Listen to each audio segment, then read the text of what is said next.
চলে এলাম আরেকটি নতুন রেসিপি নিয়ে। আজ বানাবো ডিমের টেবিল। কড়াইতে তেল দিয়েছি, আদা রসুন কুচি, পেঁয়াজ কুচি দিয়েছি, তার মধ্যে হলুদ গুঁড়ো, লঙ্কার গুঁড়ো, জিরে গুঁড়ো দিয়েছি।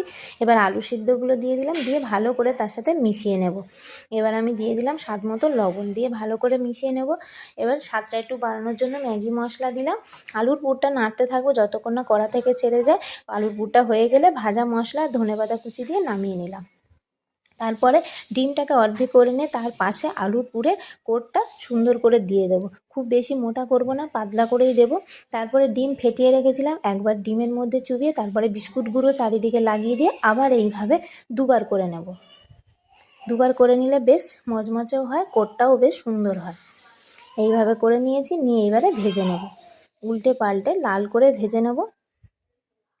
দেখো আমার ভাজা হয়ে গেছে, আটাও বেশ মচমচে হয়, খেতেও দারুণ লাগে। আর এই রেসিপিগুলো ভালো লাগলে আমার চ্যানেলটিকে সাবস্ক্রাইব করো। টাটা।